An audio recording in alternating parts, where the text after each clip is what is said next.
We'll get there.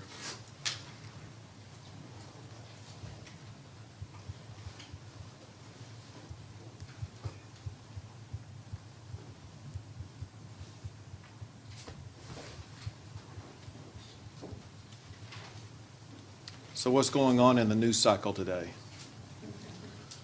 A few things happened yesterday. What? Say it again? A few things happened yesterday. Yeah, what was yesterday? The Eli Lilly report coming out that they are asking to be preventative with the infusion. Right, and listen, it's a tremendous, you're talking about the antibody therapeutics? Yes, sir. Right. So the antibody therapeutics are extremely helpful. We did talk about that a little bit when I was in Houston earlier this week. If anyone wants to ask a question about those antibody therapeutics, more than happy to talk about it. So you said you're ready to go? Yes. All right, listen, I want to thank everybody for being a part of this here today. We have with us today Director Steve McCraw. He's the Director of the Texas Department of Public Safety. I especially want to thank the DPS for everything that they've been doing because in addition to their traditional duties of what DPS does, they've had to add on top of that things like securing the state capitol multiple over the course of the past year to make sure they secure the border, as well as ongoing efforts to collaborate with local cities across the entire state, helping those local cities remain safe. So Director McCraw, thank you in particular for everything that you and your team have done over the course of the past year to help keep Texas safe. We also have with us, we have Mitch Landry, who's Executive Director for TMPA, Marvin Riles, the President for CLEAT, Manny Ramirez, the President for the Officers Association, Comal County District Attorney Jennifer Tharp, Joel McNew, who is the President for Safe Horns. We have B County Sheriff Alden Southmaid, and we have with us Kevin Masters, who is from the Governor's Public Safety Office, but also a retired Deputy Chief for the Kansas City Police Department. Before you all came in, we had a very robust discussion today about several issues that are incredibly important to make sure that in the state of Texas we are doing everything we possibly can to keep our fellow Texans safe. And let me start with this, and that is I want to start expressing my gratitude for law enforcement officers across the entire state of Texas. These brave men and women, they put their lives on the line every single day to keep Texans safe, and unfortunately, all too often, sometimes paying the ultimate sacrifice in fulfilling their duties. So when you consider the magnitude of what our law enforcement officers do to maintain safety in our communities, candidly, it is shocking that some cities are turning their backs on our law enforcement officers. Cities across the country like Minneapolis, like Portland, like Seattle, and unfortunately even like the city of Austin here in the state of Texas are doing things like defunding law enforcement agencies. In Texas, we do not turn our backs on our law enforcement officers. Texas is a law and order state, and we are going to ensure that we keep it that way. Defunding the police is reckless. It endangers the lives of people in communities across the entire state. We cannot and we will not allow cities like Austin to defund the police. Texas must set the example for the United States of America in what we do to not only support law enforcement, but to fully fund law enforcement agencies. Cities that defund police, they make it physically impossible for citizens to live safely. That is why we must make it fiscally impossible for cities to defund police. This session, Texas must pass laws that give cities a clear choice: either fulfill their duty to keep their residents safe or lose access to all of their tax revenue. We're working with partners not only here today, but also partners in the Texas legislature to hold cities accountable and to ensure that law enforcement officers have the support and the resources they need to protect our communities. Now, in addition to this focal point that I've had, and we continue to advance, and we will pass legislation on this session to prevent cities from defunding police, there is another issue that we discussed today that also involves public safety in Texas, and that is bail reform. I want to thank Senator John Whitmire as well as Representatives Kyle Cassell and Andrew Murr for their leadership on bail reform, and I look forward to working with them during the course of the session on advancing the Damon Allen Act in Texas. The fact is that Texas has a broken bail system that allows dangerous criminals to go free. The Texas Department of Public Safety trooper Damon Allen was shot and killed during a traffic stop. His accused killer was out on bail when he should have been behind bars.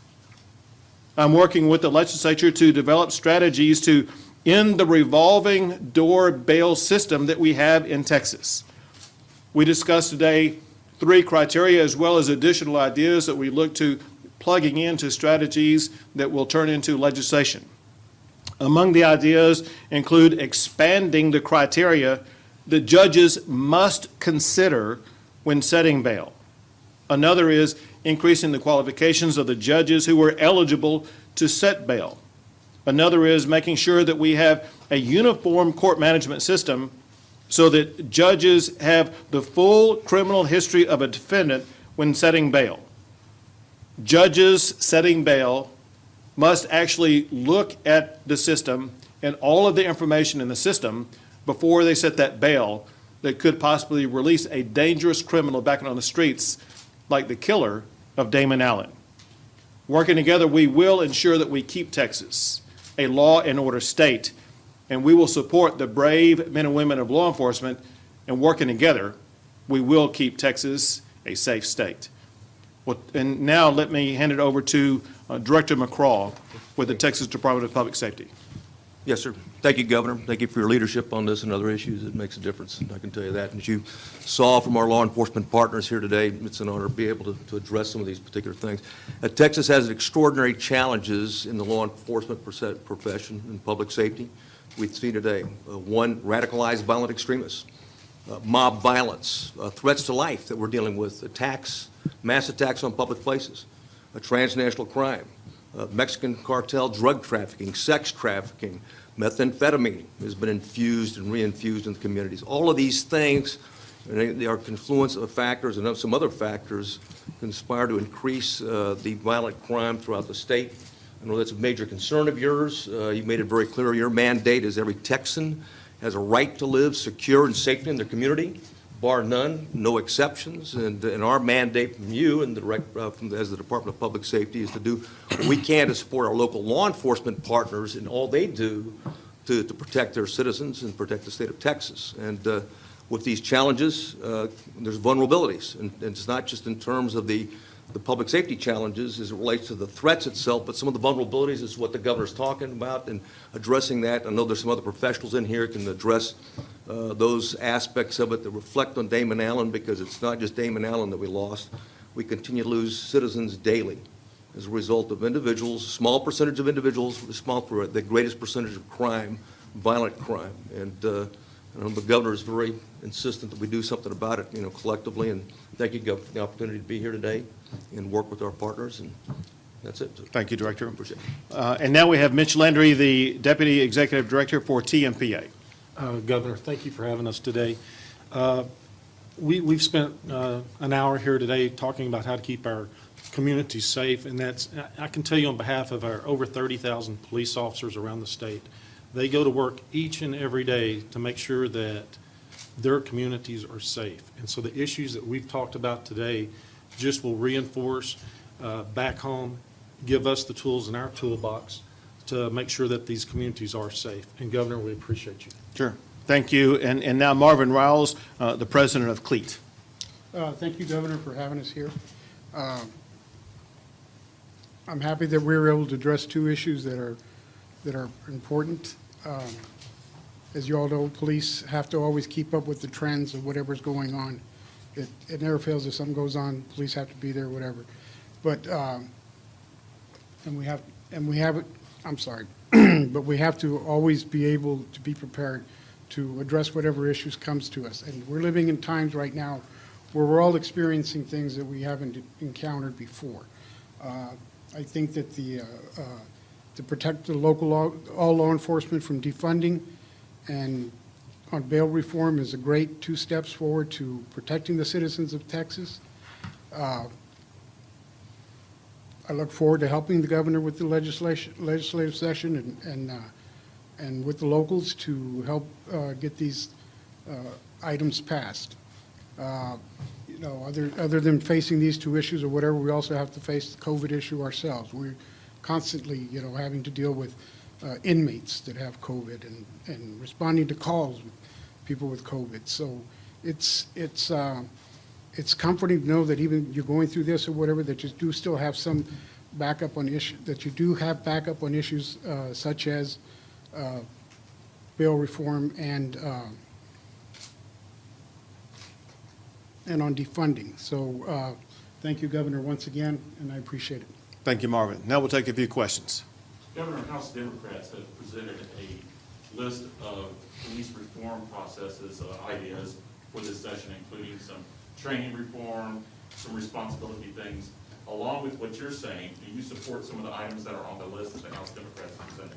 I look forward to seeing that list. I will tell you in advance that I've already talked about the importance of training reform. Listen, we want to make sure that our officers have the best training and the best equipment possible to make sure that they can do their jobs safely. And so I fully support training reform and as well as additional funding for training.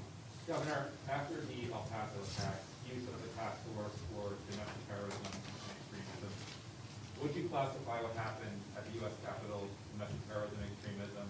And a year later, since that task force was formed, what has come out of that?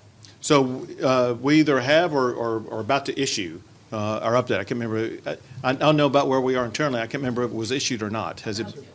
So we're about to be issuing something on it that you will hear about shortly. But bottom line, first, we've assembled all the information, and we're going to be putting out additional information here shortly about that. As far as what happened in Washington, D.C., I have the facts and the information about what happened in El Paso, Texas, and we had multiple roundtable meetings before we made assessments about what happened there.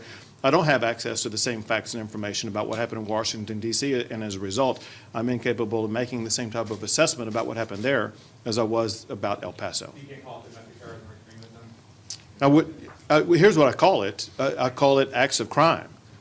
And I can easily make that assessment, and as a result, those who did it should be prosecuted for those acts of crime. Governor, Houston, Dallas, and San Antonio have all increased their spending on the police budget, yet they're seeing pretty big percentage increases in violent crime, and especially overall numbers when compared to Austin.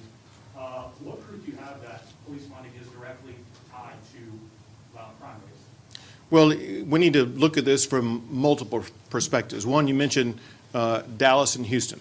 We have a problem in Dallas where we have a district attorney who refuses to prosecute some people who knowingly commit crimes, and if they steal something for $750 or less, they're going to be set free. That sets a standard and sends a message to the people of that community that some crimes are not going to be prosecuted, and that promotes other people to engage in crimes. With regard to Houston in particular, but we see the same thing in other jurisdictions, we have this bail reform-based challenge where we have a revolving door of very dangerous criminals being let back out on the street, which is why we're talking about bail reform also. In the city of Austin, we know that defunding operations there, whether it be the $30 million that were cut or the non-funding of the cadet class, et cetera, that has repercussions not just in Austin, Texas, but we know from our discussions here as well as elsewhere that it leads to crime in other jurisdictions.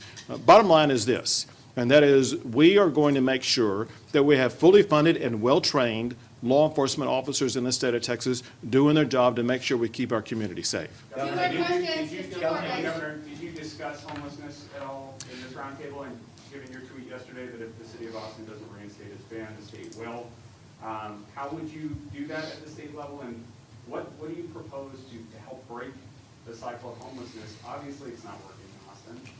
What do you propose to get people out of those situations? Sure. So I did bring up the topic of homelessness for the purpose of explaining to the people here today that homelessness is not part of today's agenda. As you can clearly discern, not only from my tweet yesterday, but from what I've been saying for more than a year now, homelessness is going to be an issue that will be addressed this session, and there will be a day that I dedicate to spending time with you all, the press, when I talk about what my plan to address homelessness is. But I do expect to announce a statewide plan to address homelessness that will include a ban on camping as well as other ideas to make sure that Texas will be able to effectively and aggressively address the homeless situation. On bail reform, what about the people who are locked up and haven't been convicted of crime, but yet they can't afford the bail to get out? A lot of the reform efforts that, we're seeing in the legislature is that make sure those people can get out, even if they don't have the funds to make it out. So- is there room in your plan for allowing some more flexibility on who, has to pay for bail and who doesn't? Right, so there are multiple aspects about bail reform, and there will be multiple bills about bail reform. One will be the Damon Allen Act that I made reference today and was offered up as legislation last session. And it's going to focus on the issues I've raised today. I've already talked with legislators about additional bail reform-based issues that sound like is what you're talking about. And that would be bail reform for petty crimes or low-level crimes that don't endanger the life or health or safety of anybody else. And people cannot get bail or cannot get out simply because they have no money to get out. And that will be an issue that will be addressed by the legislature separately. Great, thank you guys. No, What, thank you so just much. a few more real quick. Can Texas be assured that the DPS is working with FBI to root out any extremist groups here in Texas? And have you had anything that you can talk about as far as the strategy to Sure, I was going to say we should let the director answer that question. Absolutely. We're working in partners with the FBI and local law enforcement as well to identify radicalized, violent extremists, not individuals only, but organizations. And we've identified several groups that we're pursuing and will continue to do so. They do represent a threat. That's one of the things I mentioned earlier. It's one of the things that the governor gets briefed on regularly in terms of our status, in terms of how we're positioning ourselves to be able to address those threats. Hey, Governor, you say that you want to make Texas safer. But the fact is we have a 50% higher death rate from firearms in California, a 75% higher death rate from police officers. You may know that, sir. In fact, we were #1 in death of police officers in 2019. So it's great that you say all this, but what are you going to do to actually make police officers safer? One way we can make them safer is to stop the criminals who are shooting police officers. But I'm And that's just one saying- thing, but I'm that's just one saying, thing that Governor, we're seeking to do. In California, they have a 50% lower rate of death through firearms in Texas. Well, I'm not governor of California. I know. If you let me answer your question, Okay, go ahead. I'm governor of Texas, and I'm going to do everything within my power to go after criminals who harm law enforcement officers and prevent law enforcement officers from being shot. Period. We haven't done it for 4 Period. years. But that's why we're doing it this session. All right. All right, one last question, guys. Governor, you focused a lot on Austin in this. Why is Austin not here at the table? Have you talked with them? Do you plan on talking with them about these ongoing issues that you have? So I have had the opportunity to speak with Chief Manley on multiple occasions about this. And what I know is what the city council's position is, and that is not only do they want to defund it, they actually have defunded police in Austin, Texas. And we just made it clear that what they have done with regard to defunding police is unacceptable, and we will make it fiscally impossible for them to continue to defund police in Austin. Do you still support taking over Austin Police Department? Say it again? Do you still support the state taking over Austin Police Department? So just like with the homeless situation, the issue about having what I categorize as a safe zone will be an issue for another day. What I'm talking about when I talk about a safe zone is there is so much about Austin, which is the front door for the state of Texas, whether it be the Capitol or whether it be the University of Texas. We have people who are coming from across the state, across the country, sometimes across the globe into this community. And when they come into this community, they need to know that they're going to be safe and they shouldn't be ambushed by crime that's taken place in certain areas where people quite literally have been ambushed. And we're working on strategies that we will announce later about proposals to make sure that we are able to ensure the safety of people who operate within the Capital Region and the University of Texas region. All All right, right, thank thank you, you guys. guys, thank you so much for coming. If you please go out.